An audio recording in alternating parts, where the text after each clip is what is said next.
Hi guys, welcome back to Quick Heel Bhaji Blast.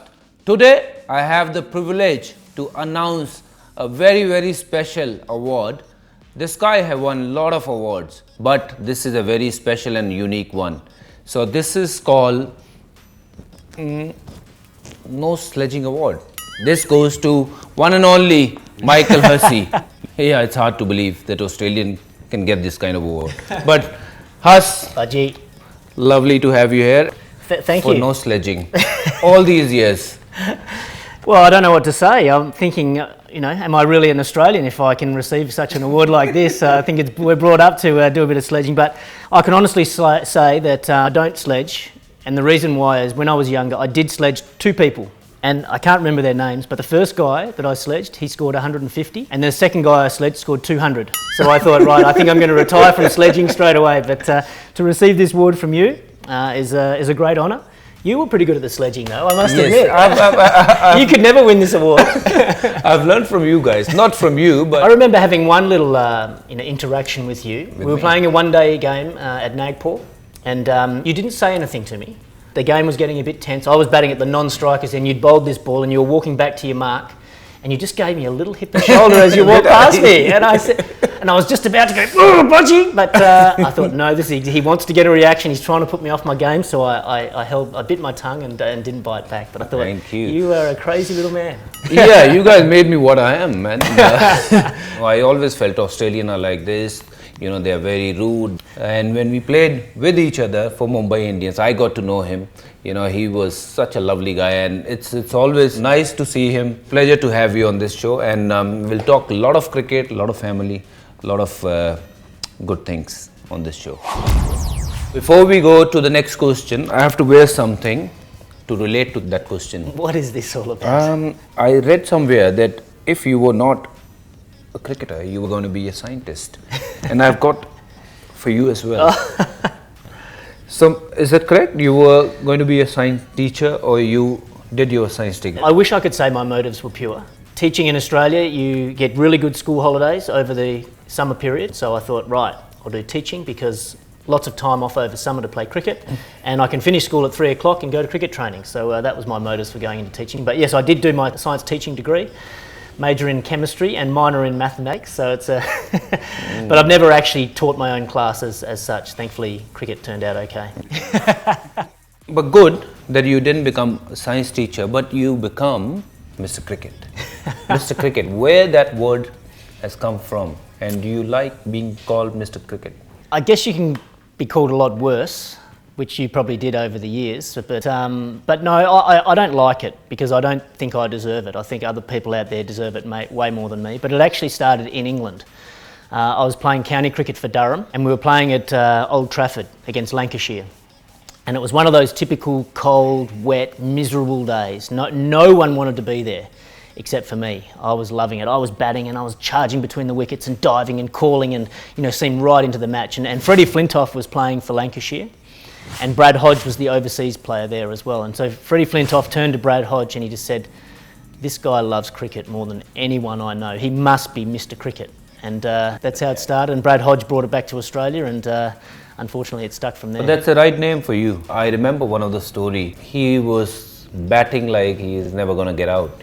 Every test match he was scoring runs, hundreds and hundreds. And then we went on to play with you guys in Kuala Lumpur, which was one of the triangular series, Australia, India and West Indies. Yeah, I remember it. So I told Rahul Dravid that I want to get this guy out, no matter how. I don't know if you know that or not, but that was the price you put on your wicket. So, really happy that I got him out there. And it only took about 3 balls too, I think. I think I got 1-4 away early, a little sweep shot, and then next ball snick straight to first slip. And imagine, I was talking to Rahul, and he was the guy who actually took the catch and slipped. How many World Cups do you have in your back pocket? Just one. 2007 World Cup in the West Indies. I didn't play much of a role at all. Batting down the order, our team was just unbelievable. That Matthew Hayden was scoring runs, Ponting, Clark, Simons. Gilchrist made 149 in the final, so there wasn't much work for me to do actually. I could just sit back and enjoy the Caribbean. But it was a long tournament as I remember, and so we had a lot of time. For us it was very short. We only played 2 games. Yeah, no, I still remember the final vividly. So Adam Gilchrist had been scoring 20s and 30s throughout the tournament, but hadn't gone on and scored a big one. And there was rain on the morning of the final. And so we were waiting to play, and the next storm would come through, and then it'd clear, and then another shower would come through. And anyway, it literally, after about 3 or 4 hours of raining, it stopped. And the umpire said, right, we're out there. Australia won the toss, we're batting. Where's Gilchrist? We could not find our opening batsman for the World Cup final. Oh, really? We're searching everywhere. We went to the nets. We went down into the where they had some food. We went. We were looking everywhere in the dressing room. We could not find Adam Gilchrist, and we had to literally start the game in like 5 minutes. So we finally, there's a gym right at the back of the dressing rooms there. Someone stuck their head in, and there was Adam Gilchrist. Sound asleep 5 minutes before the World Cup final started on the bed, and so we had to shake him. Gilly, wake up! He went out and smashed 149 in the final. Harsh, I want to talk to you about emerging players of IPL. Which one is your favourite? There's a lot of exciting players, I must admit. I'm loving some of the young spinners coming through. Yeah. But I'm a batsman, obviously, so I always keep a keen eye out for the batsman. I've been really impressed with Sanju Samson so far in this IPL. Whew, he hits a clean ball. Yeah. But there's another guy, I'm a bit biased to the left-handers as well. And I like the look of this Ishan Kishan. Kishan, yeah. Yeah, he's a good young player. Yeah, and hits the ball really hard. I know he hasn't made a lot of runs just yet in the IPL, but you can just tell he's got some class about him, and I hope he's a player of the future for India. Cricket standards, over the years, I think have gone down. Australian team is not the same Australian team. New Zealand team is not the same New Zealand team, or so is the England team. Whereas Indian team has gone really, really up. The other countries are also picking up, like Canada, USA and Afghanistan. It's a very, very good question. And it's difficult to answer. I don't think you should sell yourself short either by saying the Indian cricket team's got better than the one of the past. Like that Indian cricket team that had Sachin, Rahul, Laxman, Ganguly, Harbhajan, Zahir Khan, that was a pretty amazing Indian team. Throw MSD in there as well. The competition was really tough, when we played against South Africa, Australia, it was like, it's not easy. Yeah. We have to play 5-day good cricket to win a test match. But nowadays, I don't see any batters who actually have the patience to bat 5 days and make the... I think T20 cricket's had a lot to do with that. And don't get me wrong, I love T20 cricket, and I think it plays an important role in getting to help young kids to fall in love with the game, get girls involved in cricket, families and things like that. It is important. But I do think that it has had a bit of an impact on the techniques of the players, especially the batsmen.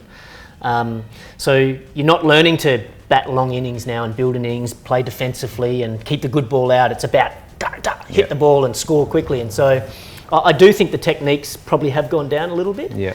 And where India are probably at the top of the game at the moment, they've still got players playing that still have good techniques. Even I look in Australia, we've got a lot of our players have got unusual techniques. Even our best player in Stephen Smith, he walks around the crease, he's got a funny pickup, it's an unusual technique. So that's going to hold them in good stead for no matter what format of the game they play. I agree with you. I think it's important for emerging nations to come up. Afghanistan's doing well. What even lovely Ireland. spinners they have. I'm glad I'm not facing them. That's for sure. They're so good.